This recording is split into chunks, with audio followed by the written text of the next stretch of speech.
iPhone 13. Saya tidak akan ngebahas tentang event yang baru saja diselenggarakan oleh Apple Inc. Karena jelas, event ini sudah dibahas oleh banyak orang. Bahkan kalau kita cari di Google dengan subjek iPhone 13, ada miliaran data yang terhubung mengenai informasi tersebut.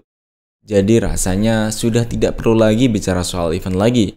Soal spesifikasi, saya yakin kalian sudah bisa mencari seluruh informasi ini dengan mudah di internet. Akan ada berbagai macam jenis artikel yang menjelaskan seluruh spek dari iPhone 13 dan iPhone 13 Pro ini. Misalnya, tentang upgrade prosesor dari Bionic 14 ke Bionic 15, tentang adaptive refresh rate yang bisa dinikmati di iPhone 13 Pro dan Pro Max, hingga upgrade kamera yang revolusioner. Mungkin terdengar berlebihan, tetapi fitur cinematic kamera yang bisa mengubah fokus kamera selayaknya mode kamera profesional, ini fitur yang sangat bisa diandalkan. Hingga fitur ProRes yang disematkan pada fitur iPhone seri 13 ini. Tentu sangat banyak sekali pembahasannya. Lantas, kita akan bicara apa hari ini? Saya akan mencoba membawa teman-teman sekalian untuk memahami dari sisi yang lain. Pertama, kenapa iPhone 13 masih menggunakan Pony? Kedua, kenapa refresh rate adaptif 120Hz hanya ada di seri Pro dan Pro Max saja? Ketiga, dalam dunia barat, angka 13 hampir disebut sebagai angka sial. Tetapi kok bisa Apple tetap membubuhkan seri ini menjadi iPhone 13? Tidak takut gagal. Jadi, mari kita bahas.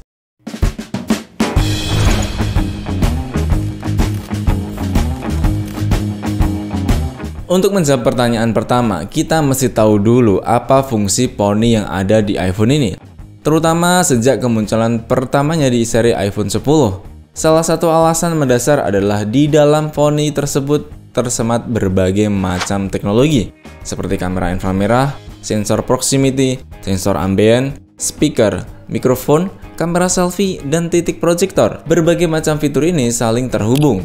Hubungan antar sistem ini pula yang menjadikan Face ID iPhone semakin aman. Rasanya wajar jika akhirnya Apple tetap mempertahankan Pony ini di seri iPhone 13-nya. Pun kalau misalnya mau dihilangkan, dicukur habis itu Pony, berarti Apple perlu meningkatkan teknologinya menjadi kamera terbenam, seperti yang telah lebih dulu dilakukan oleh Samsung pada Galaxy Fold 3. Gara-gara ini juga Apple kena sindir oleh Samsung. Bayangkan, tahun 2021 masih punya Pony. Sindiran Samsung ini tidak berhenti di sana. Di cuitan lainnya, Samsung bilang, jadi seberapa keren dia? Apakah bisa dilipat? Memang, kicauan dari Samsung ini tidak menyebut barang atau brand apapun. Tetapi kita mesti tahu dan bisa mengartikan bahwa HP berponi yang dimaksud adalah iPhone. Dan dia yang dimaksud adalah iPhone juga. Sekarang kita jawab pertanyaan kedua. Kenapa refresh rate-nya tidak semua dikasih 120Hz? Padahal duit yang dikeluarkan untuk mendapatkan iPhone 13 seri biasa saja sudah belasan juta. Saya tidak bisa menjawab dengan spesifik. Tetapi dugaan saya adalah karena iPhone ingin memberikan kelas yang berbeda. Saya pribadi cukup khawatir kalau sewaktu-waktu iPhone akan berubah menjadi seperti HP-HP Android lainnya yang merilis HP terbarunya tidak lagi per tahun melainkan per setengah semester. Meski sebenarnya nampaknya sama saja karena iPhone sekali rilis langsung 4 seri.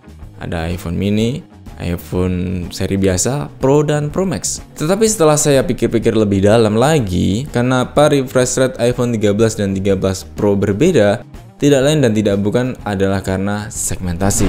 Sebagaimana fitur kamera dalam mode Pro dan mode biasa. Jadi, it's okay Apple, but why?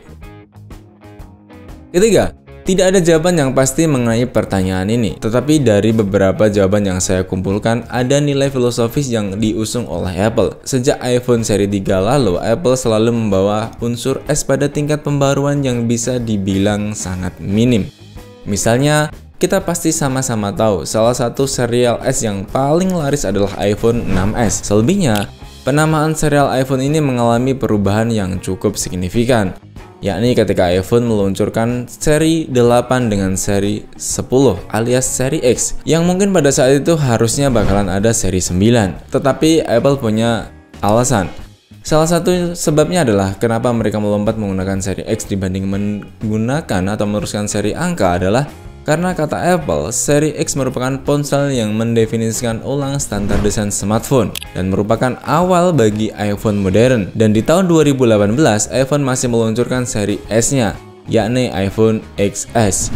Namun, akhirnya Apple kembali memberikan seri angka pada keluaran terbarunya, yakni seri iPhone 11 di tahun 2019, diikuti iPhone 12 di tahun 2020, dan kini iPhone 13. Dan penambahan seri angka ini terus dilakukan. Tak peduli apakah iPhone yang meluncurkan mendapatkan pembaruan besar-besaran seperti iPhone 12 lalu, atau hanya mendapat pembaruan minor seperti yang ada di iPhone 13. Rasa-rasanya memang tidak akan pernah habis ngebahas produk Apple yang satu ini, belum lagi produk-produk yang lainnya. Lantas, bagaimana sebaiknya sikap kita? Apple selalu menarik, baik dari segi produk maupun dari cerita yang dibangun mereka, dan kita mungkin ikut menyambut riuh. Saya pribadi bahagia sekali melihat bagaimana iPhone ini disampaikan.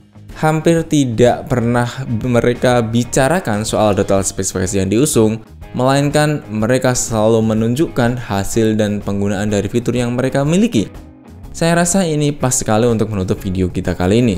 Seperti kata Om Tangan Belang, jangan tawari tapi persuasi, jangan paksa tapi tunjukkan saja kelebihannya, dan jangan jualan tapi komunikasikan. Dan Apple telah melakukan ketiga hal ini dengan apik. So, bagaimana pendapat kalian? Berikan jawabanmu di kolom komentar. Mari diskusi. Hai Apple, respect.